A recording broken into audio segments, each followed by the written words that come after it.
एक और टेरर फैलाने की कोशिश हो रही है और यही सारे मुल्क इसमें जुड़े हुए हैं। नार्को टेरर, एक साजिश का पर्दाफाश हुआ है, उसको अब डिकोड करना है। एंटी सीएए प्रोटेस्ट के लिए मशहूर हुए शाहीन बाग से दिल्ली पुलिस ने 100 करोड़ का सफेद जहर बरामद किया है। इस सिलसिले में गिरफ्तार हुए लोगों में 2 अफगान नागरिक हैं। जांच एजेंसियां अब इस नशे की खेप का पूरा एक नेटवर्क तोड़ने की कोशिश में लगी हुई है।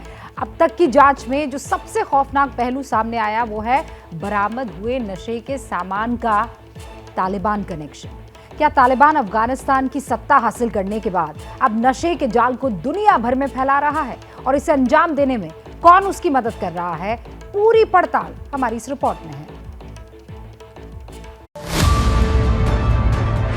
30 लाख कैश, नोट गिनने की मशीन, 50 किलो सफेद जहर, 47 किलो नशीला पाउडर।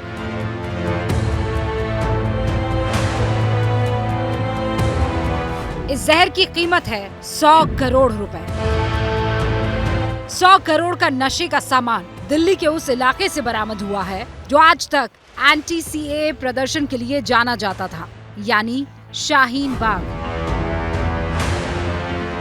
जांच एजेंसियों ने इस मामले में 4 आरोपियों को गिरफ्तार किया है, जिसमें से 2 अफगान नागरिक हैं और 2 भारतीय हैं। और जांच एजेंसियों को शक है कि इस नशे की खेप के तार आतंक की दुनिया से भी जुड़े हुए हो सकते हैं। ये एक बहुत बड़ा नेटवर्क था। इसमें नेशनल लेवल पर और इंटरनेशनल लेवल पर ये नेटवर्क कारगर था, काम कर रहा था और इसमें कई देशों के तार जुड़े हुए हैं और हमारे पड़ोसी देश लेकर मिडिल ईस्ट, दुबई तक भी तार जुड़े हुए हैं। दरअसल नशे की इस खेप के तार सीधे अफगानिस्तान और पाकिस्तान से जुड़ रहे हैं। इसके साथ ही इस ड्रग्स नेटवर्क के तार दुबई से भी जुड़ते हुए दिख रहे हैं। जैसा कि प्रारंभिक जांच में आया है कि ये एक अंतर्राष्ट्रीय संगठन है जो दुबई, अफगानिस्तान, पाकिस्तान और भारत के उत्तरी भारत के कई सारे राज्यों में सक्रिय है।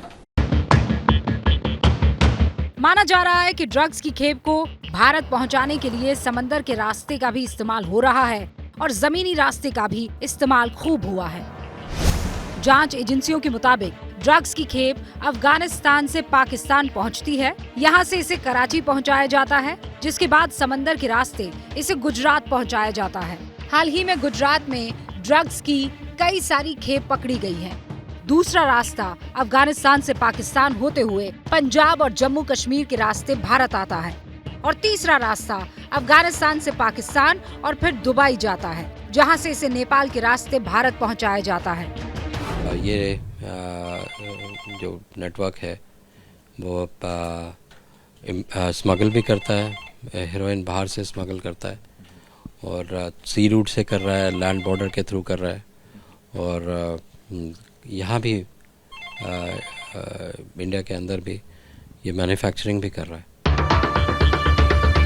दरअसल अफगानिस्तान दुनिया का 80% अफीम पैदा करता है।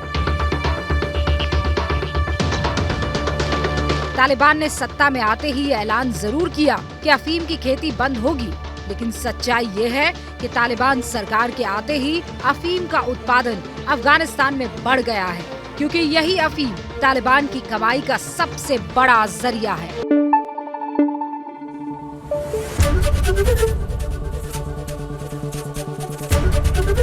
एबीपी न्यूज आपको रखे आगे।